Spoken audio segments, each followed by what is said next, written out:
Hello friends, आपका स्वागत है हमारे चैनल पर। मेरा नाम है ध्रुव और आप देख रहे हैं द लर्नर्स कम्युनिटी। आज की वीडियो में हम बात करेंगे 5th सेमेस्टर के हिस्ट्री सब्जेक्ट के बारे में, जिसकी बुक का नाम है issues in 20th century world history. आज की वीडियो में हम जितने भी बुक के इंपॉर्टेंट क्वेश्चन एंड आंसर्स हैं उनको देखेंगे। लास्ट टाइम जो एग्ज़ाम हुआ था उस एग्ज़ाम में इस वीडियो को हम नहीं बना पाए थे बिकॉज हम पॉलिटिकल साइंस की और एजुकेशन की वीडियो में लग गए थे। तो जिन बच्चों का वो एग्ज़ाम हुआ उस समय हिस्ट्री का, उन बच्चों से मैं सॉरी मांगना चाहता हूँ कि हम उस समय पे ये वीडियो जो इम्पोर्टेंट वीडियो है वो आपको नहीं दे पाए थे। ये वीडियो उन बच्चों के लिए जिनका एग्ज़ाम 30 को या फिर 31 तारीख को होने जा रहा है। तो चलिए वीडियो को शुरू करते हैं। और अगर अभी तक आपने हमारा चैनल को सब्सक्राइब नहीं किया तो प्लीज़ चैनल को सब्सक्राइब करें ऐसे ही इंपॉर्टेंट स्टडी से रिलेटेड वीडियोज़ के लिए। और अगर अभी तक आपने इस सब्जेक्ट के नोट्स नहीं लिए हैं तो आप नोट्स भी ले सकते हैं। अगर आप नोट्स के द्वारा पढ़ना जो है वो प्रेफर करते हैं, नोट्स की लिंक आपको डिस्क्रिप्शन बॉक्स में मिल जाएगी, आप वहाँ से जाके नोट्स को डाउनलोड कर सकते हैं।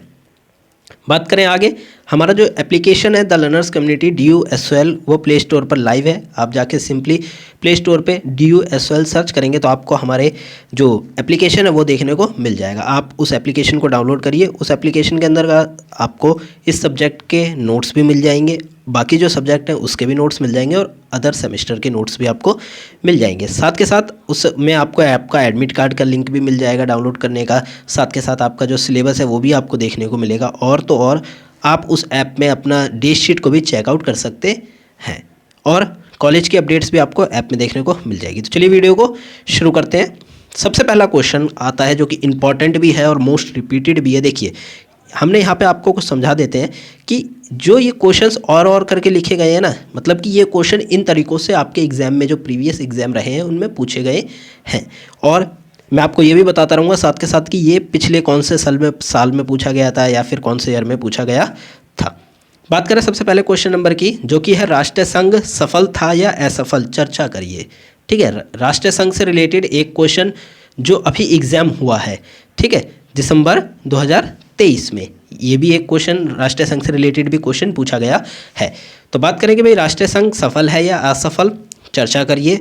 दूसरा, इसी तरह से क्वेश्चन पूछा जा सकता है, राष्ट्रीय संघ का आयोजन कैसे किया गया था, लीग शांति बनाए रखने में क्यों असफल रही। देखिए, असफलता यहाँ पे भी पूछी गई है और असफलता यहाँ पे भी पूछी गई है, मतलब राष्ट्रीय संघ के असफल होने के क्या कारण थे, आपको मेनली वो डिफाइन तो करने ही है। ठीक है, इस क्वेश्चन में एक एक्स्ट्रा चीज़ पूछी गई है कि भाई राष्ट्रीय संघ का जो आयोजन हुआ था वो कैसे हुआ था, इसके ऊपर आपको वर्णन कर देना है। साथ में और करके एक तरह से और पूछा गया है, राष्ट्रीय संघ क्या है, उन परिस्थितियों की विवेचना कीजिए जिनके कारण इसका निर्माण हुआ था। भाई राष्ट्रीय संघ का निर्माण किन कारणों से हुआ था, इन कारणों को भी आपको यहाँ पे क्या करना है, चर्चा करनी है या फिर आपको बताना है। और राष्ट्रीय संघ क्या था इसके बारे में भी आपको मेनली डिफाइन करना है। तो ये क्वेश्चन इन तरीक़ों से पूछे जा सकते हैं। मेनली ये जो क्वेश्चन है ये आपके 2022, ठीक है, और 2021 के जो एग्ज़ाम हुए थे उनमें ये मेनली क्वेश्चन रिपीटेड है। और 2023 का एग्ज़ाम अभी गया है लास्ट टाइम, उसमें भी ये क्वेश्चन मेंशन था। ठीक है, हो सकता है उसका तरीका पूछने का अलग हो, परंतु ये क्वेश्चन भी एक तरीके से उसमें पूछा गया था। अब बात करें इसके आंसर की, तो जब भी आप राष्ट्रीय संघ से रिलेटेड आंसर लिखेंगे तो सबसे पहले आप राष्ट्रीय संघ के बारे में जो डिटेल है वो आप दे देंगे कि राष्ट्रीय संघ लीग ऑफ नेशंस एक अंतर्राष्ट्रीय संगठन था मतलब वर्तमान में नहीं है, ये समाप्त हो चुका है। ठीक है, फर्स्ट वर्ल्ड वॉर के बाद इसको क्या कर दिया गया था, सेकेंड वर्ल्ड वॉर के बाद ही इसको समाप्त कर दिया गया था और उसके बाद यूनाइटेड नेशन ऑर्गेनाइजेशन UNO को बनाया गया इसके बाद। ठीक है, तो राष्ट्रीय संघ लीग ऑफ नेशन एक अंतर्राष्ट्रीय संगठन था जिसकी स्थापना 28 जून 1919 को पेरिस शांति सम्मेलन के परिणाम स्वरूप हुई थी। फर्स्ट वर्ल्ड वॉर के बाद 1919 में 28 जून 1919 में, यहाँ पे डेट में हो सकता है शायद थोड़ा आपको फ़र्क देखने को मिल जाए, पर जो सन है 1919 वो कन्फर्म है कि 1919 को मतलब पेरिस में एक शांति समझौता हुआ था, उसके अंतर्गत ये राष्ट्रीय संघ की जो नींव है वो रखी गई थी। इसका उद्देश्य था युद्ध को रोकना, निशस्त्रीकरण को बढ़ावा देना और अंतर्राष्ट्रीय विवादों को शांतिपूर्ण तरीके से हल करना। भाई फर्स्ट वर्ल्ड वॉर हो चुका था, सेकेंड वर्ल्ड वॉर को रोकने के लिए बनाया गया था, मतलब भविष्य में कोई युद्ध ना हो। निशस्त्रीकरण, जो ऐसे अस्त्र जो कि बहुत घातक हैं, जैसे कि कहें परमाणु बम या फिर और ज़्यादा बड़े बड़े देशों में जो शस्त्र बन रहे थे उनको, जो उनका बढ़ावा है उनको रोकना मतलब बनाना, और साथ के साथ उनको सप्लाई करना या लोगों में बेचना, इस चीज़ को कम करने के लिए यह बनाया गया था। और अंतर्राष्ट्रीय स्तर पर जो भी वाद विवाद हैं उनको शांतिपूर्ण ढंग से बातचीत करके समाप्त करने के लिए इसको बनाया गया था। राष्ट्र संघ की स्थापना के लिए 1919 में पेरिस शांति समझौते जो सम्मेलन हुआ था उसमें 44 देशों ने क्या करा था, हस्ताक्षर करा था। 44 देशों ने जब हस्ताक्षर किया उसके बाद राष्ट्र संघ की स्थापना की गई या नींव रखी गई। इसके प्रतिज्ञा पत्र में प्राथमिक लक्ष्यों में सामूहिक सुरक्षा, युद्ध को रोकना, निशस्त्रीकरण एवं अंतर्राष्ट्रीय वाद विवादों को बातचीत एवं मध्यस्थता द्वारा समाप्त करने के लिए या समाधान करने के लिए रखा गया था। कि भाई जब भी कोई एक ऑर्गेनाइजेशन बनाई जाती है तो उसका आप कह सकते हैं कि कुछ लक्ष्य रखे जाते हैं कि भाई हमारे ऑर्गेनाइजेशन के मेनली ये लक्ष्य होंगे, ज़्यादा से ज़्यादा इनकम कमाना, ज़्यादा से ज़्यादा रेवेन्यू जनरेट करना, ठीक है। तो ये एक प्रकार से ऐसा संगठन था जो कि अंतर्राष्ट्रीय स्तर पर शांति बनाने के लिए था। तो इस संगठन के कुछ लक्ष्य रखे गए, वो कौन से? सामूहिक सुरक्षा, भाई पूरे के पूरे समूह की सुरक्षा करना, युद्ध को रोकना, निशस्त्रीकरण करना जो कि मैंने आपको ऊपर बताया, अंतर्राष्ट्रीय वाद विवाद को शांतिपूर्ण ढंग से समाप्त करना। अब बात करें परिस्थितियां जिनके कारण राष्ट्रीय संघ का निर्माण हुआ था। ऐसे कौन कौन से कारण थे या फिर परिस्थितियां थी जिनके कारण राष्ट्रीय संघ का निर्माण हुआ। वीडियो शायद थोड़ी लंबी हो सकती है बिकॉज इसमें हम एक्सप्लेन कर रहे हैं आंसर के डिफरेंट टाइप्स। तो आप पूरी वीडियो को कंप्लीट देखिए, कहीं भी स्किप ना करिए, बिकॉज हो सकता है कल या परसों के एग्जाम में आपसे ये क्वेश्चन पूछ लिया जाए। प्रथम विश्व युद्ध के बाद राष्ट्रीय संघ की स्थापना हुई थी। इस युद्ध ने दुनिया को दिखा दिया था कि युद्ध कितना विनाशकारी हो सकता है। फर्स्ट वर्ल्ड वॉर काफ़ी ज़्यादा विनाशकारी थी, बहुत बड़ी संख्या में लोग मारे गए थे, ठीक है। तो ये युद्ध, इससे पहले विश्व ने कभी भी ऐसा कोई घातक युद्ध नहीं देखा था। तो फर्स्ट वर्ल्ड वॉर जब विश्व ने देखा तो उसे लगा कि हाँ ऐसा भी कुछ हो सकता है और इतना घातक भी कुछ हो सकता है। इस युद्ध के बाद महसूस हुआ लोगों को या फिर जितने भी देश हैं कि युद्ध को रोकने के लिए एक अंतर्राष्ट्रीय संगठन होना चाहिए, मतलब एक ऐसा संगठन जो कि देशों के बीच में वाद विवाद को रोक सके, एक ऐसा संगठन होना चाहिए, ठीक है। लोगों को महसूस हुआ।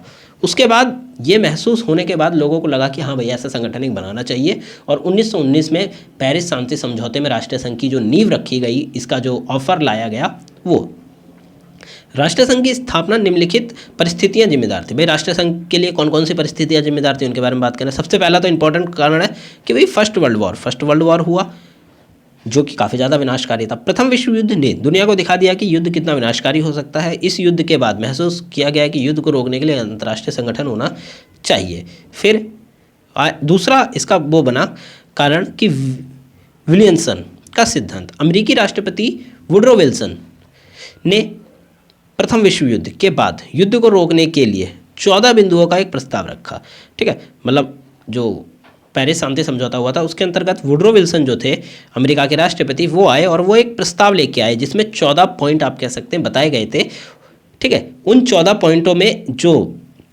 राष्ट्रीय संघ है उसकी स्थापना के लिए भी एक पॉइंट रखा गया था, ठीक है। इन बिंदुओं में से क्या एक बिंदु राष्ट्रीय संघ की स्थापना के लिए भी था कि भाई जो 14 बिंदु हैं अंतर्राष्ट्रीय स्तर पर भविष्य में कोई युद्ध ना हो, इसके लिए वो 14 बिंदु बताए गए थे। उनमें से एक बिंदु ये बताता था कि भाई एक ऐसा एक ऐसा संगठन होना चाहिए जो अंतर्राष्ट्रीय स्तर पर युद्ध रोक सके। तो राष्ट्रीय संघ की स्थापना की बात की गई। पेरिस शांति सम्मेलन में प्रथम विश्व युद्ध के बाद पेरिस शांति सम्मेलन में राष्ट्रीय संघ की स्थापना के लिए संधि पर हस्ताक्षर किए गए।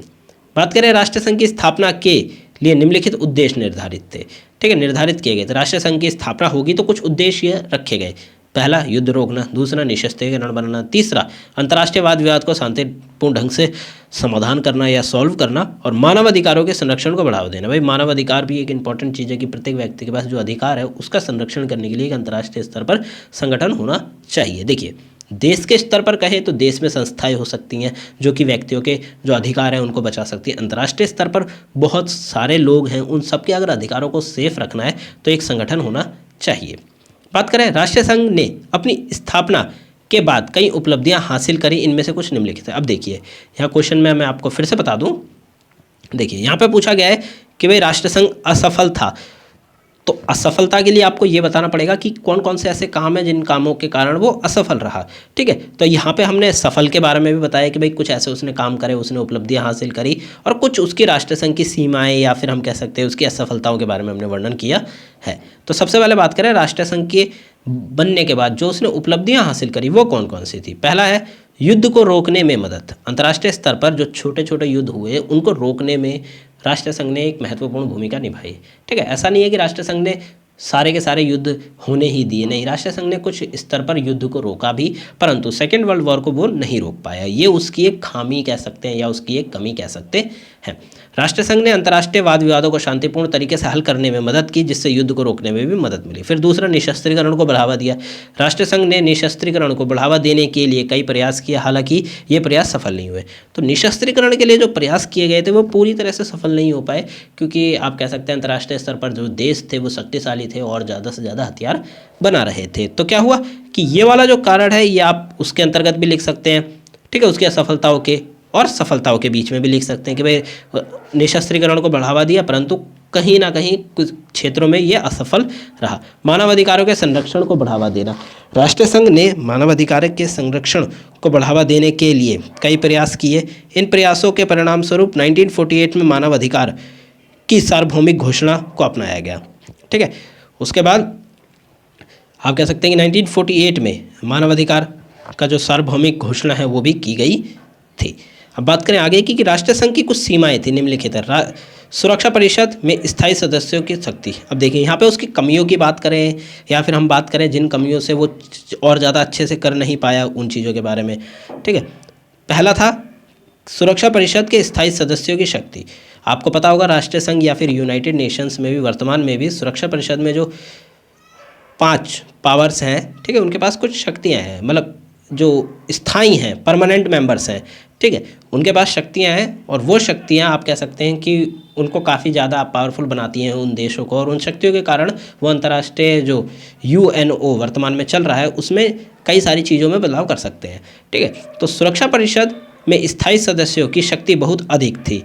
इससे अन्य जो देश थे वो क्या हो रहे थे, असंतोष में थे। दूसरा, अमेरिका का बहिष्कार।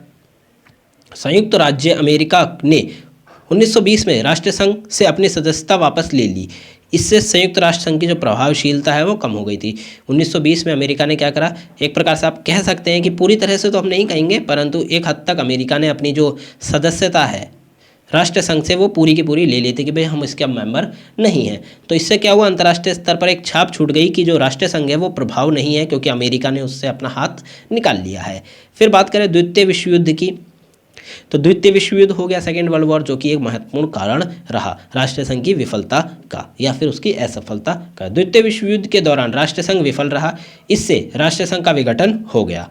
राष्ट्रीय संघ का विघटन 1946 में हुआ था। इसके बाद द्वितीय विश्व युद्ध के बाद क्या हुआ था, संयुक्त राष्ट्र संघ की स्थापना की गई थी। देखिए यहाँ पे राष्ट्र संघ की 46 में उसकी विफलता हुई, और यहाँ पे मैंने एक चीज़ बताया कि 1948 में एक मानवाधिकार सार्वभौमिक घोषणा की गई। तो ये जो सार्वभौमिक घोषणा की गई थी ये करी गई थी सेकेंड वर्ल्ड वॉर के अराउंड, आप कह सकते हैं कि जब संयुक्त राष्ट्र संघ बनाया गया था तब, ठीक है। तो राष्ट्र संघ ने इस चीज़ को देखा था कि भाई मानवाधिकारों के लिए एक सार्वभौमिक घोषणा होनी चाहिए, और वो घोषणा की गई संयुक्त राष्ट्र संघ के द्वारा, मतलब UNO द्वारा। राष्ट्रीय संघ की असफलता के अब महत्वपूर्ण कारणों की बात करें, ठीक है। अब इन कारणों को फटाफट देख लेते हैं। महाशक्तियों के बीच मतभेद। सबसे पहला कारण था महाशक्तियों के बीच मतभेद। राष्ट्रीय संघ के सदस्यों में से कुछ महाशक्तियां जैसे संयुक्त राज्य अमेरिका और सोवियत संघ के बीच मतभेद अक्सर संघ की कार्यप्रणाली को बाधित करते थे। उदाहरण के लिए संयुक्त राज्य अमेरिका ने कई बार राष्ट्रीय संघ से अपनी वापसी की धमकी दी, और सोवियत संघ ने 1939 में संघ से पूरी तरह से वापसी ले ली थी। जैसे हमने ऊपर बताया कि 1920 में सोवियत जो अमेरिका है उसने अपनी वापसी ले ली थी, तो पूरी तरह से नहीं ली थी, ठीक है, कुछ हद तक ले ली थी, और धमकी भी देता था कि हम अपनी वापसी ले लेंगे। परंतु जो सोवियत संघ था उसने 1939 में पूरी तरह से अपनी जो सदस्य है वो वापसी ले ली थी, और सोवियत संघ जो था वो राष्ट्रीय संघ से हट चुका था। फिर बात करें अपर्याप्त अधिकारों और संसाधन। राष्ट्र संघ के पास उन देशों को दंडित करने के लिए पर्याप्त अधिकार और संसाधन नहीं थे जो संधियों की नीतियों का उल्लंघन करते थे, ठीक है। तो राष्ट्रीय संघ के पास अपनी कोई सेना नहीं थी, ठीक है, अपनी कोई आप कह सकते हैं कि बलपूर्वक सेना जिसका वो प्रयोग करके किसी देश को दंडित कर सके, ऐसी कोई भी सेना नहीं थी। तो राष्ट्रीय संघ उन देशों को आप कह सकते हैं कि दंड नहीं दे पाता था जो देश उसकी नीतियों का उल्लंघन करते थे। उदाहरण के लिए राष्ट्रीय संघ ने इटली पर इथोपिया आक्रमण के लिए कोई भी कार्रवाई नहीं की थी, ठीक है। इटली के ऊपर इथोपिया द्वारा आक्रमण किया गया था, तो इस चीज़ की कोई कार्रवाई नहीं की गई थी। फिर लोकप्रिय समर्थन की कमी। राष्ट्रीय संघ को जनता का पर्याप्त समर्थन प्राप्त नहीं था, ठीक है। तो जनता का पर्याप्त समर्थन ना होने के कारण भी राष्ट्रीय संघ एक प्रकार से विघटित होने के कारण बना। कई लोगों का मानना था कि संघ एक प्रभावी शक्ति और सुरक्षा एजेंसी नहीं था। कई लोग ये मानते थे कि भाई जो राष्ट्रसंघ है वो एक शक्तिशाली एजेंसी नहीं है या फिर प्रभावी एजेंसी नहीं है। राष्ट्रसंघ संयुक्त राष्ट्र की स्थापना, द्वितीय विश्व युद्ध के बाद संयुक्त राष्ट्र की स्थापना ने राष्ट्रसंघ के महत्व को कम कर दिया। ठीक है, अब देखिए, फर्स्ट वर्ल्ड वॉर हुआ, ठीक है, राष्ट्रसंघ बनाया गया। सेकेंड वर्ल्ड वॉर हुआ, राष्ट्रसंघ को विघटित कर दिया गया। ठीक है, क्योंकि वो वर्ल्ड वॉर नहीं रोक पाया था। और विघटन के बाद संयुक्त राष्ट्र संघ मतलब यूनाइटेड नेशन ऑफ ऑर्गेनाइजेशन को बनाया गया था। ठीक है, तो जब संयुक्त राष्ट्र संघ बनाया गया तो राष्ट्रसंघ की कोई ज़रूरत ही नहीं थी, तो उसको क्या कर दिया गया, हटा दिया गया। संयुक्त राष्ट्र एक अधिक शक्तिशाली और प्रभावी अंतर्राष्ट्रीय संगठन था जिसने राष्ट्रसंघ की भूमिका को काफ़ी हद तक बदल दिया था। ठीक है, राष्ट्रसंघ की जो भूमिका थी रही नहीं थी क्योंकि संयुक्त राष्ट्र संघ का निर्माण कर दिया गया था। फिर ठंड युद्ध, ये वाला आप काट सकते हैं बिकॉज ये वाला जो है पॉइंट, ये आप संयुक्त राज्य यूएनओ का जब अगर आप लिखते हैं तो यूएनओ के बारे में, तो ये वाला पॉइंट आप उसमें लिख सकते हैं कि जो कोल्ड वॉर हुआ था, शीत युद्ध, उसके बारे में। ठीक है, तो इसको पढ़ लेते हैं एक बार कि ठंड युद्ध के दौरान राष्ट्रसंघ महाशक्तियों के बीच तनाव के कारण अप्रभावी बना रहा। संयुक्त राज्य अमेरिका और सोवियत संघ के बीच में जो कार्यप्रणाली बाधित हुई। तो ये वाला पॉइंट आप यूएनओ की जब अप्रभावशीलता लिखेंगे तो उसमें आप ये जोड़ सकते हैं। ये वाला पॉइंट इस वाले आंसर में नहीं आएगा। ठीक है, तो ये जो ऊपर हमने कारण बताए, ये कारण काफ़ी ज़्यादा इंपॉर्टेंट है। अगर आपसे क्वेश्चन पूछा जाता है तो आप इन कारणों को एक्सप्लेन कर सकते हैं। इन कारणों से राष्ट्रीय संघ के कई महत्वपूर्ण चुनौतियों का सामना करने में असफल रहा। ठीक है, ये जो कारण थे इनसे क्या हुआ, राष्ट्रसंघ जो चुनौतियां फेस करी उसने वो उन चुनौतियों को पास करने में असफल रहा। राष्ट्रसंघ ने शांति और सुरक्षा को बढ़ावा देने के लिए कुछ सफलताएं अर्जित की, लेकिन यह अपने लक्ष्य को पूरी तरह से प्राप्त करने में विफल रहा। अब बात करें क्वेश्चन नंबर 2 की। प्रथम विश्व युद्ध के परिणाम क्या थे भाई? फर्स्ट वर्ल्ड वॉर जो हुआ उसके क्या परिणाम निकले, या फिर यूरोप और व्यापक विश्व पर प्रथम विश्व युद्ध के परिणामों की चर्चा कीजिए। ये वाला जो क्वेश्चन है ये दिसंबर 2023 में पूछा गया, मतलब अभी जो पेपर हुआ है लास्ट टाइम उसमें ये क्वेश्चन पूछा गया है कि भाई फर्स्ट वर्ल्ड वॉर के क्या प्रभाव रहे यूरोप और व्यापक विश्व पर, क्या परिणाम निकले, इनके बारे में बात कर लेते हैं। पहला आंसर शुरू करते हैं। प्रथम विश्व युद्ध जिसे महायुद्ध के नाम से भी जाना जाता है 1914 से 18 तक लड़ा गया था और एक वैश्विक युद्ध था, मतलब पूरे विश्व में ये युद्ध लड़ा गया था। यह यूरोप में गठबंधन प्रणाली के संगठन के परिणाम स्वरूप हुआ। ये जो युद्ध हुआ था ये गठबंधन प्रणाली हुई थी उसके कारण हुआ था, जिसमें जो दो गुट थे, विरोधी गुट और केंद्रीय शक्ति। केंद्रीय शक्ति में आते थे जर्मनी, ऑस्ट्रिया, हंगरी, बुल्गारिया, तुर्की, और सहयोगी शक्तियों में आते थे फ्रांस, ब्रिटेन, इटली, जापान के बीच में ये युद्ध हुआ था। अब बात करें इस युद्ध के, आप कह सकते हैं कि परिणाम क्या निकले अंतर्राष्ट्रीय स्तर पर। जो प्रथम परिणाम है वो आर्थिक परिणाम है। वो क्या है? अर्थव्यवस्था का विघटन। जिन देशों ने भी ये युद्ध लड़ा उनकी अर्थव्यवस्था पूरी तरह से चरमरा चुकी थी। ठीक है, क्योंकि युद्ध में ऐसा नहीं होता कि सिर्फ पैसों की हानि होती है, वहाँ पे जान और माल दोनों की हानि होती है। ठीक है, तो जिससे अर्थव्यवस्था काफ़ी हद तक क्या होती है, खराब हो जाती है। तो प्रथम विश्व युद्ध ने विश्व अर्थव्यवस्था को गहरा प्रभाव से प्रभावित किया। युद्ध के बड़े कारण बड़े हिस्सों में उत्पादन, व्यापार और निवेश में कमी हुई, जिससे महामंदी आ गई थी। ठीक है, तो फर्स्ट वर्ल्ड वॉर के बाद क्या हुआ, कई देशों जिन्होंने युद्ध लड़ा उनके देशों में महामंदी आ चुकी थी। जर्मनी की दुर्बलीकरण। वेरसाइज की शांति संधि ने जर्मनी को अधिक आर्थिक और राजनीतिक रूप से दुर्बल बना दिया था। जर्मनी ने युद्ध के पराये राष्ट्र से लाभ उठाया और अपनी आर्थिक स्थिति में सुधार किया। अब क्या हुआ कि जर्मनी को मेनली ऐसा माना जा रहा था कि जर्मनी एक कारण है युद्ध होने का। ठीक है, तो युद्ध के बाद जर्मनी को ही दोषी ठहराया गया और उसको काफ़ी हद तक क्या हुई, हानि भी हुई थी जर्मनी को, क्योंकि जर्मनी ने युद्ध लड़ा था। तो काफ़ी हद तक जर्मनी को ही कारण माना जा रहा था फर्स्ट वर्ल्ड वॉर का। तो उसके ऊपर बहुत सारा आप कह सकते हैं कि लोन लगा दिया गया कि आप इतना पे करेंगे। ठीक है, इस देश को जिसको भी हानि हुई है। ठीक है, और उनके और सारी चीज़ें देश विदेश से आने वाली चीज़ों को भी रोक लगा दी गई थी। तो जर्मनी की हालत काफ़ी ज़्यादा ख़राब हो चुकी थी। अमेरिकी अर्थव्यवस्था की मजबूती। युद्ध में अमेरिका ने अपनी अर्थव्यवस्था जो आर्थिक शक्ति को बढ़ाया, क्योंकि वह युद्ध से बाहर रहा और उसने अन्य राष्ट्रों को युद्ध में शामिल होने की सामग्री आपूर्ति की। ठीक है, तो अमेरिका जो था उसने युद्ध के दौरान लोगों को या देशों को, ठीक है, एनिमेशंस हो गए, बम हो गए, ये सारी चीज़ें, युद्ध लड़ने की जितनी भी चीज़ें थी वो सप्लाई करी थी, जिससे अमेरिका की अर्थव्यवस्था काफ़ी अच्छी हो गई थी। राष्ट्रीय जो राजनीतिक कारण है उनकी बात करें, राजनीतिक संकट और बदलाव। युद्ध ने कई राजनीतिक परिवर्तनों को उत्पन्न किया, जैसे साम्राज्यवाद को समाप्त होना और नए राष्ट्रों का उदय करना। जब फर्स्ट वर्ल्ड वॉर हुआ उसके बाद कई सारे जो साम्राज्य थे, ठीक है, जहाँ पे राजा शासन करते थे, इस प्रकार के साम्राज्यों को समाप्त कर दिया गया, टूट गए थे और नए नए देशों का, राष्ट्र का उदय हुआ था। राष्ट्र संघ की स्थापना, ठीक है, फर्स्ट वर्ल्ड वॉर के बाद भाई राष्ट्रीय संघ की स्थापना हुई थी, जो मैंने आपको बताया। उसके बाद सामाजिक कारण की बात करें, सैनिकों की बड़ी हानि, ठीक है, बहुत बड़े स्तर पर सैनिक मारे गए थे। महिलाओं की स्थिति में बदलाव, अब फर्स्ट वर्ल्ड वॉर में जब ज़्यादा से ज़्यादा जो पुरुष थे वो युद्ध में जा रहे थे, तो महिलाओं ने, ठीक है, महिलाओं ने देश के जो काफ़ी ज़्यादा अलग अलग टाइप के सेक्टर्स हैं, उन सेक्टर्स में काम किया और उन सेक्टर्स को आगे बढ़ाया। तो महिलाओं की जो भूमिका थी वो भी उसमें अच्छी हो गई थी। ठीक है, महिलाओं ने युद्ध में भी, देखिए, महिलाओं ने युद्ध में भी सक्रिय भूमिका निभाई और उन्हें वोटिंग का अधिकार मिला, जिससे समाज में भी बदलाव की राह आई। और वह महिलाएं जो कि युद्ध में नहीं गई थी, उन महिलाओं ने कारखानों में या फिर अलग अलग जो सेक्टर्स है, जो पुरुषों के काम हुआ करते थे, उन कामों को संभाला और देश की जो अर्थव्यवस्था है उसमें भी आगे बढ़ने में मदद करी। फिर आता है सांस्कृतिक परिणाम की बात करें, युद्ध की शोकपूर्ण पीढ़ियाँ। युद्ध के बाद की पीढ़ियों में शौक, विच्छेद, युद्ध के परिणाम स्वरूप उत्पन्न बदलाव का सामना करना पड़ा, जिससे सांस्कृतिक दृष्टिकोण में भी परिवर्तन हुआ। ठीक है, युद्ध होने के बाद ऐसा नहीं होता कि देश जल्दी से उस युद्ध से बाहर आ जाता है, नहीं, कई साल लग जाते हैं उस युद्ध से बाहर आने में उस देश को।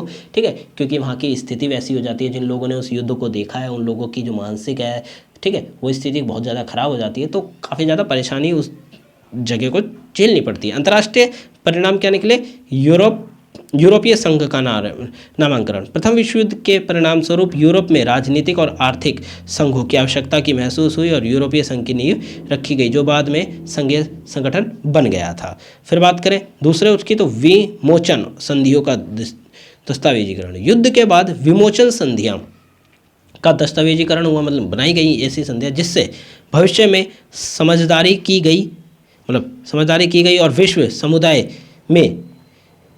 विश्व समुदाय ने अगले युद्ध से बचाव के लिए कदम उठाए थे। ठीक है, तो ये अंतर्राष्ट्रीय स्तर पर संगठन बनाए गए जिनसे, ताकि भविष्य में कोई युद्ध ना हो, इस चीज़ का ध्यान में रखा गया। इन परिणामों ने 20वीं शताब्दी की राजनीतिक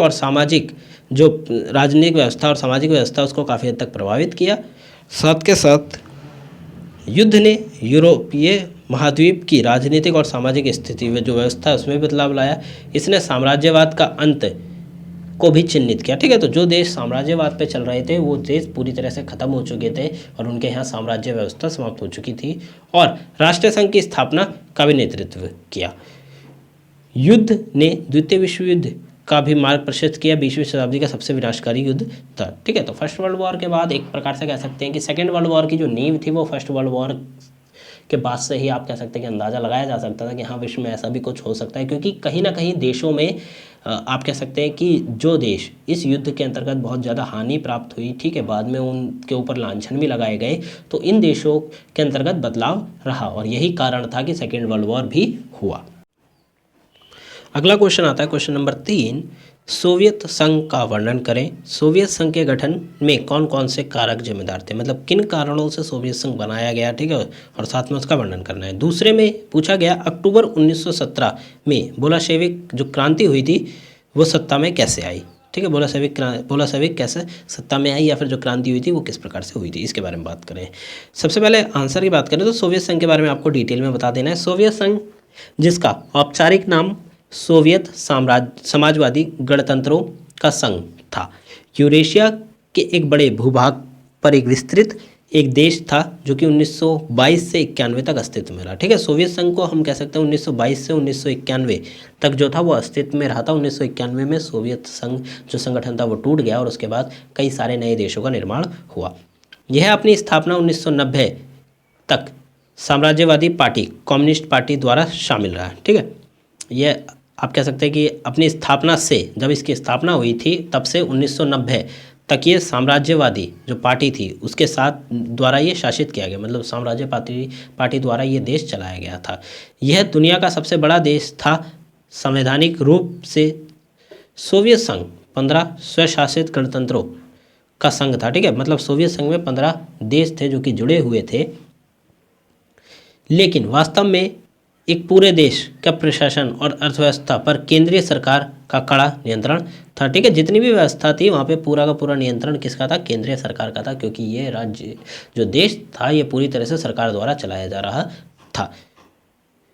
सोवियत संघ के गठन के प्रमुख कारणों की बात की गई, इन कारणों को देख लेते हैं जरा।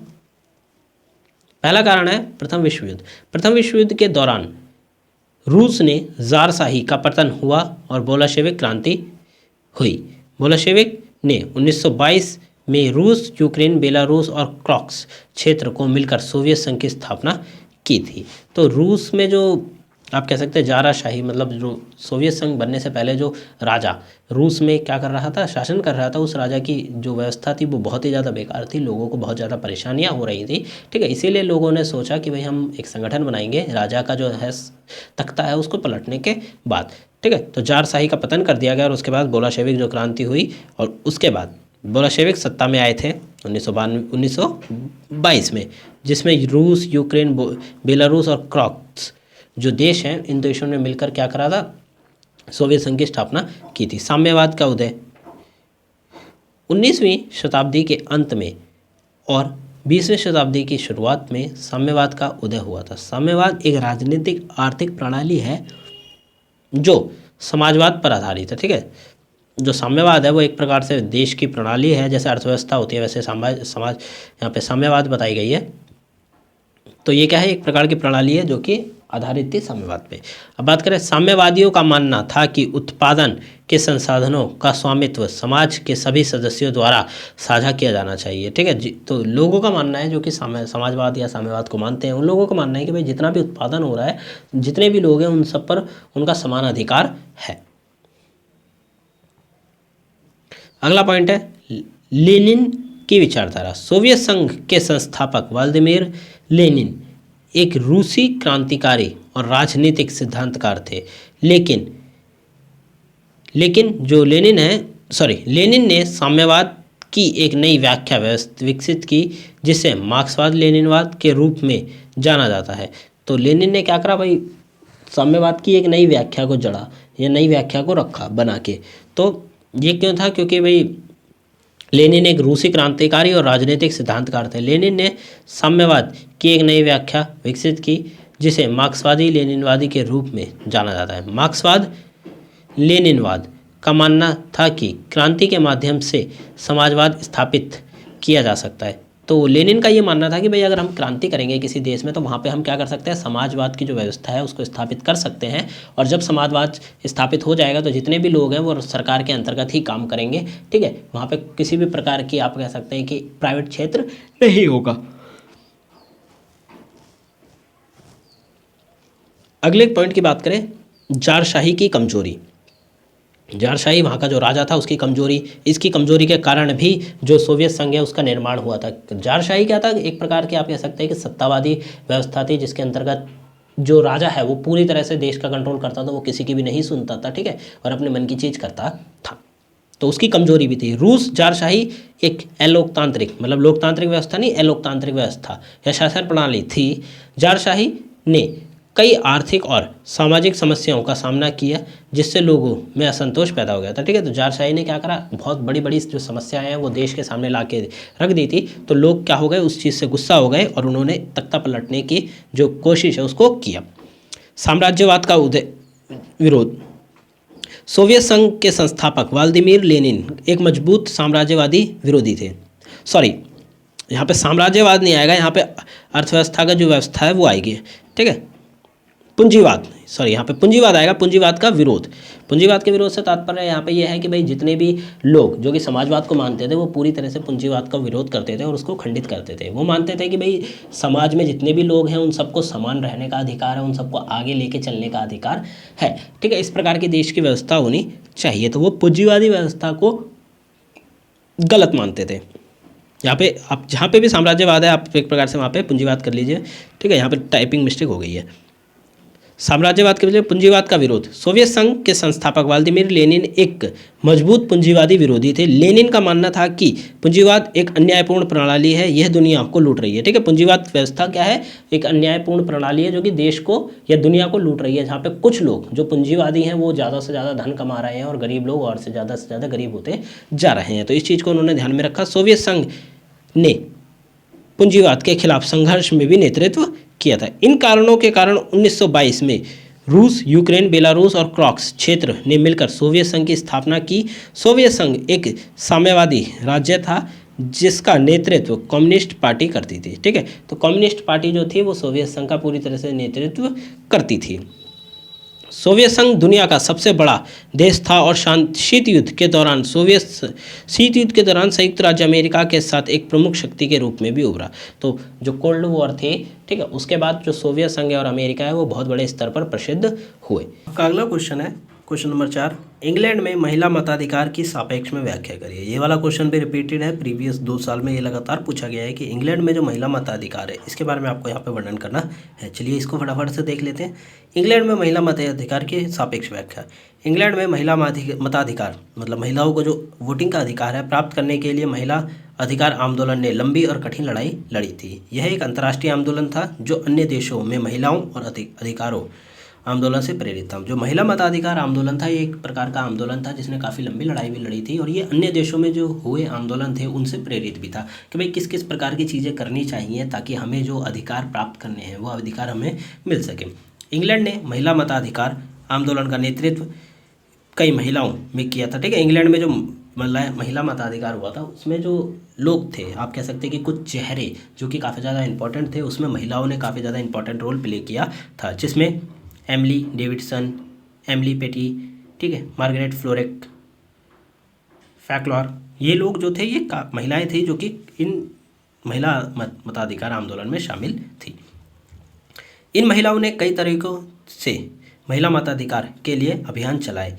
उनके आभूषण, लेख और प्रदर्शन के माध्यम से अपने विचारों को बढ़ावा दिया। ठीक है, महिलाओं ने, मैंने आपको बताया कि अलग अलग प्रकार की चीज़ें की गई थी इस आंदोलन के दौरान ताकि लोगों तक सही जो इन्फॉर्मेशन है वो पहुँचे और लोगों को पता चले कि हाँ, महिलाओं को जो वोटिंग का अधिकार है वो भी उन्हें चाहिए और वो उनके लिए ज़रूरी है। उन्होंने मताधिकार के लिए कानून बनाने के लिए सरकार पर दबाव डालने के लिए कई याचिकाएं और अभियान भी चलाए थे। ठीक है, कानून बनाने के लिए सरकार पर दबाव डाला कि कानून बनाया जाए, ठीक है, महिलाओं के वोटिंग के लिए। इसके ऊपर काफ़ी सारी याचिकाएं भी डाली गई थी। इंग्लैंड में महिला मताधिकार के लिए समर्थन बढ़ाने में प्रथम विश्व युद्ध ने महत्वपूर्ण भूमिका निभाई थी। फर्स्ट वर्ल्ड वॉर जो था उसने महिलाओं को मताधिकार दिलाने के लिए एक इम्पॉर्टेंट रोल प्ले किया था। युद्ध के दौरान महिलाओं ने कई महत्वपूर्ण भूमिका निभाई, जैसे स्वास्थ्य देखभाल कार्यकर्ता, ठीक है, श्रमिक और सैन्य कर्मचारी। उन्होंने दिखाया कि वे पुरुषों के बराबर योग्य हैं और उन्हें मताधिकार देने का अधिकार भी है। ठीक है, तो जैसा कि मैंने आपको जो फर्स्ट वर्ल्ड वॉर के कारण है या फिर उसमें बताया गया था कि भाई महिलाओं ने भी काफ़ी हद तक फर्स्ट वर्ल्ड वॉर में के दौरान देश में बहुत बड़े स्तर पर काम किया था ताकि महिलाओं को जो अधिकार है वो उनको प्राप्त हो सके और उनका नाम बन सके। ठीक है, और वो ये दिखा सके कि हाँ, हम पुरुषों के बराबर हैं। इसके लिए महिलाओं ने बहुत बड़े स्तर पर काम किया था। 1918 में इंग्लैंड में महिलाओं को कुछ शर्तों के साथ मताधिकार दिए गया। ठीक है, इंग्लैंड में कुछ शर्तें रखी गई और उन शर्तों के आधार पर महिलाओं को मताधिकार दे दिया गया। केवल 30 वर्ष से अधिक आयु की महिलाओं को मतदान का अधिकार था। उन्हें संपत्ति की आवश्यकता थी।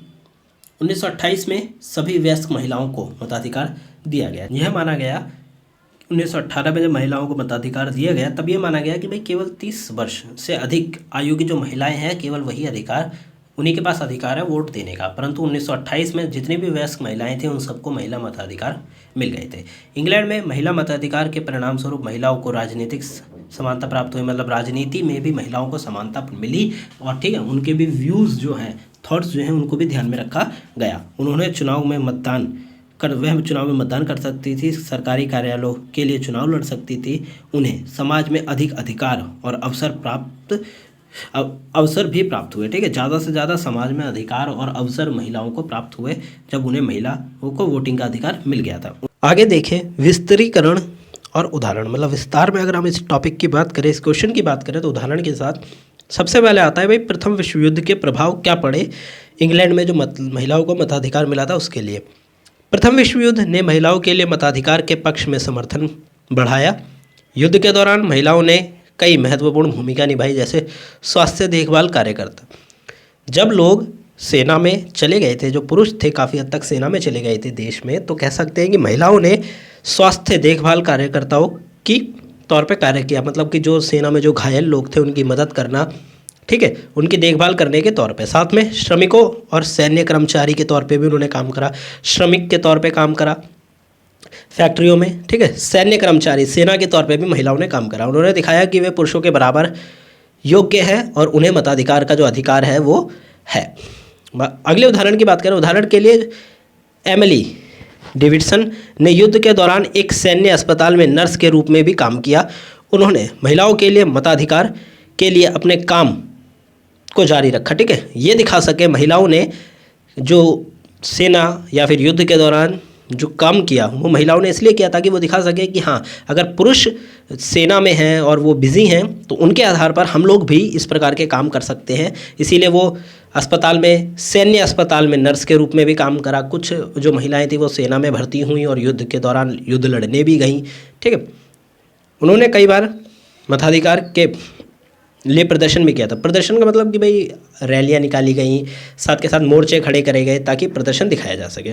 1913 में उन्होंने एक मताधिकार विरोधी सभा में घुसने की कोशिश की और खुद को पुलिस में सौंप दिया। उन्हें गिरफ्तार कर लिया गया और जेल में भी डाल दिया गया था। काफ़ी हद तक महिलाओं को जेल में भी डाल दिया गया, ठीक है। दूसरा उदाहरण की बात करें, महिला मताधिकार आंदोलन का नेतृत्व। इंग्लैंड में महिला मताधिकार आंदोलन का नेतृत्व कई महिलाओं ने किया था, जिनमें एमिली डेविडसन, एमिली पेटी, मार्गरेट फैक्लर थी। उदाहरण के तौर पर बताया गया कि एमिली पेटी एक वकील और लेखिका थी, ठीक है। एमिली पेटी जो थी वो एक वकील भी थी और लेखिका भी थी।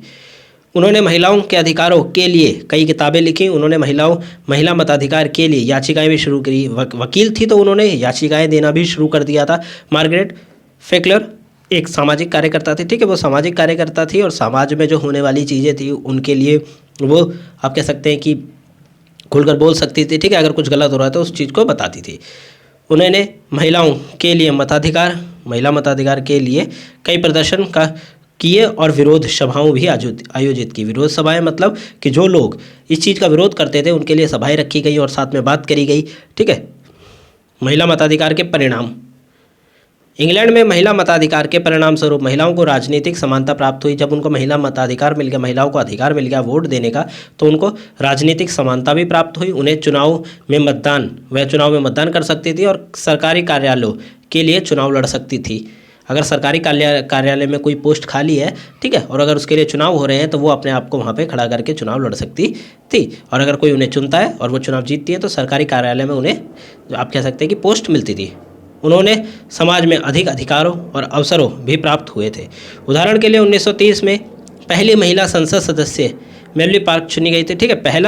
पहली महिला संसद की सदस्य पहली बार एक महिला बनी थी, जो कि थी मेबल पार्क। उन्होंने शिक्षा और स्वास्थ्य देखभाल के क्षेत्र में महिलाओं के अधिकारों के लिए भी काम किया था। यह स्पष्ट है कि इंग्लैंड में महिला मताधिकार एक महत्वपूर्ण ऐतिहासिक घटना थी।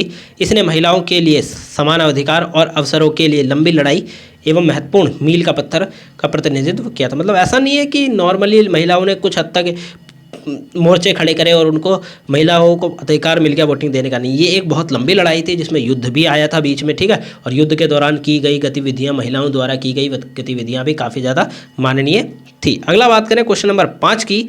द्वितीय विश्व युद्ध के बाद संयुक्त राष्ट्र संघ का गठन कैसे हुआ? यूएनओ की बात करी जा रही है, ठीक है, क्योंकि यहाँ पे सेकेंड वर्ल्ड वॉर की बात की गई है। सेकेंड वर्ल्ड वॉर के बाद संयुक्त राष्ट्र संघ या संयुक्त राष्ट्र का गठन कैसे किया गया? द्वितीय विश्व युद्ध के बाद जो संयुक्त राष्ट्र का गठन है वो इस प्रकार से किया गया था। अब देखें, द्वितीय विश्व युद्ध के बाद संयुक्त राष्ट्र का गठन 24 अक्टूबर 1945 को संयुक्त राष्ट्र अधिकार पत्र पर 50 देशों के हस्ताक्षर होने के साथ हुआ था, ठीक है। जब युद्ध खत्म हो गया फिर 24 अक्टूबर 1945 को संयुक्त राष्ट्र के जो अधिकार पत्र था उस पर 50 देशों ने हस्ताक्षर किए और ये यहाँ पे मतलब आप कह सकते हैं कि इसका निर्माण किया गया। द्वितीय विश्व युद्ध के विजेता देशों ने मिलकर संयुक्त राष्ट्र को अंतर्राष्ट्रीय संघर्ष में हस्तक्षेप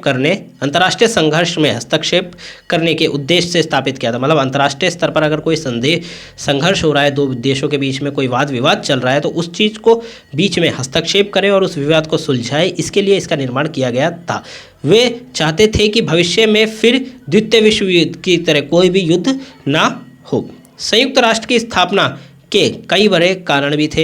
इन कारणों की बात कर लेते हैं। द्वितीय विश्व युद्ध, सेकेंड वर्ल्ड वॉर ही सबसे पहला एक कारण था, क्योंकि फर्स्ट वर्ल्ड वॉर के बाद बनाया गया था लीग ऑफ नेशंस, ठीक है, राष्ट्र संघ बनाया गया था, परंतु वो ठीक तरह से काम नहीं कर पाया और उसने सेकेंड वर्ल्ड वॉर को वो नहीं रोक पाया होने से। जब सेकेंड वर्ल्ड वॉर हो गया तो उसके बाद एक दूसरे संगठन बनाया गया, संयुक्त राष्ट्र संघ, ठीक है। द्वितीय विश्व युद्ध ने दुनिया को तबाही कर दिया था। युद्ध में लाखों लोगों की जान गई थी, कई देश बर्बाद हो गए थे। इसने दुनिया के नेताओं को ये महसूस कराया कि अंतर्राष्ट्रीय संघर्ष को रोकने के लिए एक नया संगठन है, उसकी आवश्यकता है। अगला पॉइंट आता है अंतर्राष्ट्रीय सहयोग का। द्वितीय विश्व युद्ध के दौरान सहयोगी देशों ने मिलकर युद्ध का मुकाबला किया था, ठीक है। जब सेकेंड वर्ल्ड वॉर हुआ तो गुट बन गए थे, उसमें जो सहयोगी देश थे उन्होंने मिलकर युद्ध का सामना किया, युद्ध को लड़ा।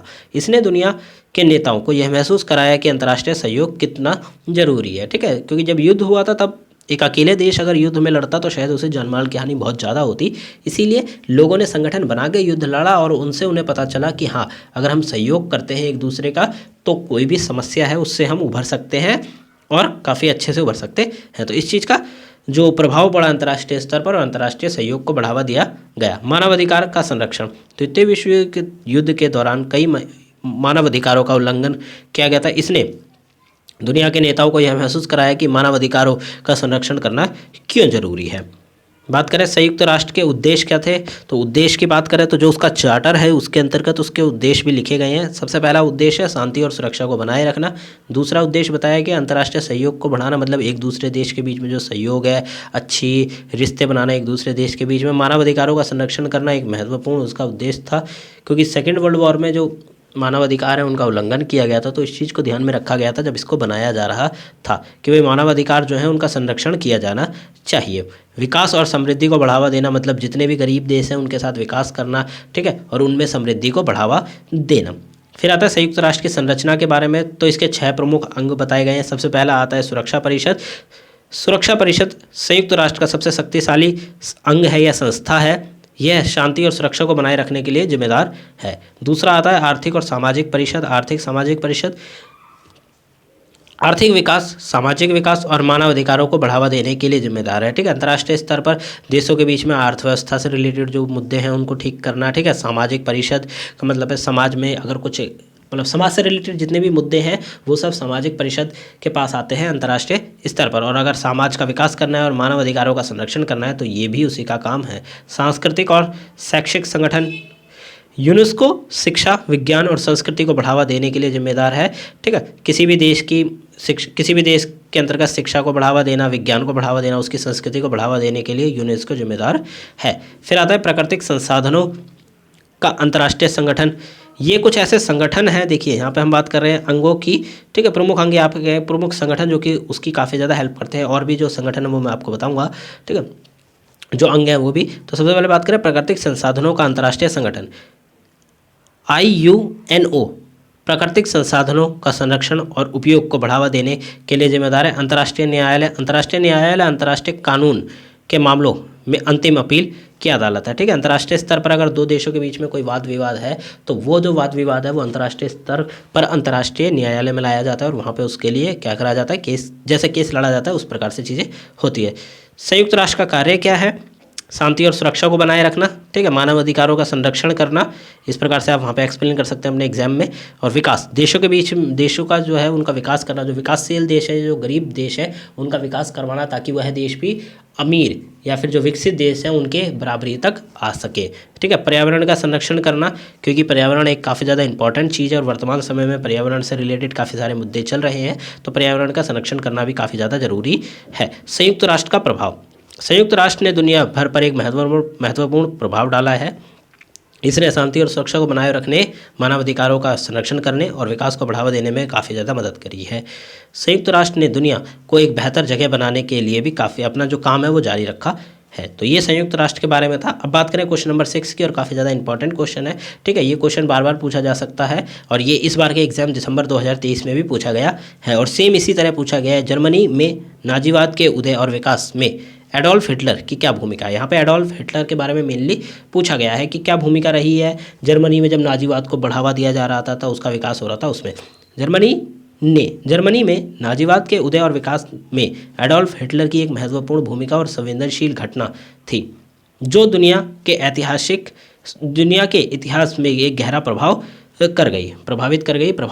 छोड़ गई कहें, क्योंकि जो नाजीवाद व्यवस्था थी, ठीक है, नाजीवादी जो आप कह सकते हैं कि लोगों की मानने वाली नीति थी, ये काफ़ी हद तक विकसित भी हुई, इसने काफ़ी हद तक लोगों को प्रभावित भी किया। हिटलर ने 1933 से 1945 तक जर्मन राष्ट्र का नेतृत्व किया। उनके द्वारा आत्मघाती नाजी राज की स्थापना की गई, ठीक है। यहाँ हिटलर की भूमिका एक विस्तार में समझाया गया है, ठीक है। हिटलर की भूमिका के बारे में बताया गया कि भाई किस प्रकार हिटलर ने नाजीवाद का विकास किया। सबसे पहले आता है सामाजिक संदेश। हिटलर ने अपने सामाजिक संदेश के माध्यम से जनता को प्रभावित किया और अपनी आत्मा और जातिवाद के आधार पर एकता भावना प्रोत्साहित की। अब देखिए, जैसे सामाजिक संदेश से तात्पर्य है कि भाई कोई नेता जब आता है और कोई भाषण देता है, तो जो उसकी भाषण देने की तक आप कह सकते हैं कि टेक्निक है, उस चीज़ से लोग प्रभावित होते हैं, ठीक है। तो यहाँ पे वही बताया गया कि भाई जब वो आया, उसने सामाजिक संदेश दे के लोगों को अपनी साइड किया, अपने से बहुत ज़्यादा प्रभावित किया। उन्होंने जर्मन लोगों को समृद्ध और मानवीय समृद्धि वाले नाजी समाज की ओर प्रवर्तित किया। उसने बताया कि भाई हम जो नाजीवादी व्यवस्था है उसको अगर आगे बढ़ाएंगे तो हमारा जो देश है वो समृद्ध होगा और मानवीय समृद्धि भी आगे बढ़ेगी। जर्मनी की अर्थव्यवस्था का सुधार। हिटलर ने जर्मनी की अर्थव्यवस्था में भी सुधार किया कुछ हद तक, ठीक है। तो इसके बारे में देखें कि हिटलर ने एक मजबूत और स्वायत्त जर्मन अर्थव्यवस्था की स्थापना के लिए कई पहलुओं का प्रबंधन किया था, ठीक है। स्वायत्त जर्मनी से तात्पर्य है कि मतलब जर्मनी पे काफ़ी ज़्यादा आप कह सकते हैं कि रोक लगी हुई थी अंतर्राष्ट्रीय स्तर से, ठीक है, फर्स्ट वर्ल्ड वॉर के बाद। तो हिटलर ने क्या करा कि भाई जर्मनी को और ज़्यादा बेहतर बनाने के लिए, उसकी अर्थव्यवस्था को बेहतर बनाने के लिए काम किया था। उन्होंने बर्लिन के चांसलर बनते ही आर्थिक योजनाओं को लागू किया, जिससे जर्मनी अर्थव्यवस्था में भी सुधार आया। जैसे ही वो चांसलर बने, उन्होंने जो आर्थिक योजनाएं आप कह सकते हैं, नई योजनाएं, प्रोग्राम्स लाए जा रहे थे ताकि जर्मनी की जो अर्थव्यवस्था है वो और ज़्यादा बेहतर हो सके, वो लागू करना चालू कर दिया। फिर आता है तीसरा, राष्ट्रवाद का प्रचार प्रसार। हिटलर ने एक मजबूत जर्मन राष्ट्र की स्थापना के लिए प्रचार प्रसार का उपयोग का समर्थन किया। भाई ज़्यादा से ज़्यादा प्रसार किया गया अपनी नीति का, ठीक है, और लोगों को राष्ट्रवाद की तरफ ज़्यादा से ज़्यादा बढ़ाया गया। उन्होंने राष्ट्रवाद को बढ़ावा देने के लिए विभिन्न प्रोपेगेंडा कैंपेन्स और रैलियां का आयोजन किया था, ठीक है। नई रैलियां चलाई गई, प्रोपेगेंडास हुए, कैंपेन्स भी की गई, ठीक है, जिससे राष्ट्रवाद का प्रचार प्रसार हो सके। यहूदियों के प्रति नफरत। सबसे ज़्यादा इंपॉर्टेंट ये रहा कि यहूदियों के प्रति नफरत। पूरा जो देश था वो एक प्रकार से यहूदी थे वहाँ पे, उनसे नफरत करता था। सेम वही चीज़ हिटलर ने भी की। उसने यहूदियों से क्या करी, नफरत करी, और जिससे लोग उससे और ज़्यादा प्रभावित हुए। हिटलर का एक महत्वपूर्ण और खतरनाक पहलू उनकी यहूदी नीति थी। उन्होंने यहूदी लोगों के प्रति अत्यंत नफरत का प्रचार किया और उन्हें देश के बाहर करने के लिए कई उपयोगों का आयोजन, ठीक है, उपाय जो थे वो अपनाए थे ताकि देश से यहूदी जो लोग हैं उनको बाहर निकाल दिया जाए, जिससे लोग उससे और ज़्यादा प्रभावित हुए। यह नीति बाद में हॉलोकॉस्ट के रूप में भी प्रकट हुई थी। हॉलोकॉस्ट से तात्पर्य यहाँ पे यह है कि बहुत बड़े स्तर पर जनसंहार किया गया, ठीक है। अर्थशास्त्रीय योजनाएं। हिटलर ने जर्मनी को आर्थिक रूप से सशक्त बनाने के लिए अनेक योजनाएं लागू की, जैसे ऑटबोहन, जिसमें अव्यवसाय और यातायात साधारित किया गया था, ठीक है।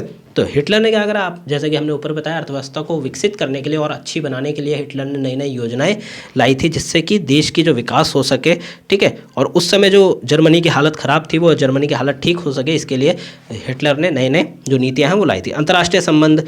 हिटलर ने जर्मनी का अंतर्राष्ट्रीय मंच पर मजबूती दिखाने के लिए अपने संबंध सुधारे और जर्मनी को एक महत्वपूर्ण खिलाड़ी बनाने का प्रयास किया। हिटलर ने अंतर्राष्ट्रीय स्तर पर भी लोगों को ये दिखाया कि हाँ, एक जर्मनी एक सशक्त देश है और अब वो अपना विकास कर रहा है, ठीक है, जिससे कि लोगों को लगा कि हाँ, हिटलर तो शायद इन फ्यूचर हमारी जो है वो देश को बहुत आगे ले जाए। और लोगों को ये भी लगा कि जर्मनी का जो आप कह सकते हैं कि जर्मनी के साथ जो गलत हुआ वो चीज़ हिटलर ही ठीक कर सकता है, इस चीज़ को ध्यान में रखा गया। हिटलर की भूमिका ने नाजी जर्मनी को एक आत्मनिर्भर, सशक्त और आत्मविश्वास राष्ट्र में बदल दिया, लेकिन इसके साथ ही उनकी नीतियों ने दुनिया को अत्यंत नरकपूर्ति और अत्यधिक नाश आदि दिखाया। ठीक है, क्योंकि जर्मनी के आप कह सकते हैं कि जर्मनी के भी कई ऐसे कारण रहे जिसके कारण उसको इतनी ज़्यादा नफरत मिली अंतर्राष्ट्रीय स्तर पर।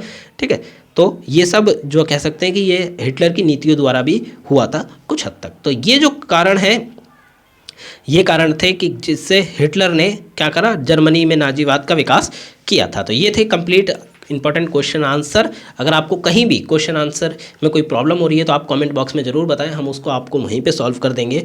ठीक है, और अगर आपको वीडियो अच्छी लगी तो प्लीज़ वीडियो को लाइक करें, चैनल को सब्सक्राइब करें, जितना हो सके वीडियो को शेयर करें। डिस्क्रिप्शन बॉक्स में आपको हमारे टेलीग्राम का लिंक मिल जाएगा, टेलीग्राम के साथ हमारे जुड़िए। इंस्टाग्राम का लिंक मिल जाएगा, आप अपने डाउट पूछ सकते हैं। यूट्यूब को हमारे ज़रूर सब्सक्राइब करके जाइए और ज़्यादा इंपॉर्टेंट वीडियो आपको यहीं मिलेंगी। ब्लॉगर पे अभी न्यू व्लॉग्स नहीं आ रहे हैं तो उसको आप रहने दीजिए। और नोट्स, अगर आपको नोट्स चाहिए तो लिंक आपको डिस्क्रिप्शन बॉक्स में मिल जाएगा, और कंप्लीट नोट्स का स्टोर भी मिल जाएगा, आप जहाँ के बाकी जो सब्जेक्ट्स हैं उनके भी नोट्स ले सकते हैं। और अगर अभी तक आपने हमारा the learners community DUSOL application download नहीं किया तो जाइए डाउनलोड करिए। अभी तक हमारे 1K मतलब 1000 सब जो डाउनलोड हो चुके हैं एप्लीकेशन के, तो आप जाइए उसको डाउनलोड करिए। और अगर आपका कोई सजेशन है ऐप के बारे में तो प्लीज़ आप उसे कॉमेंट जरूर करिए, हम उसको अपने ऐप में चेंजेस करेंगे। तो मिलते हैं अगले वीडियो में। Thanks for visiting on my channel guys.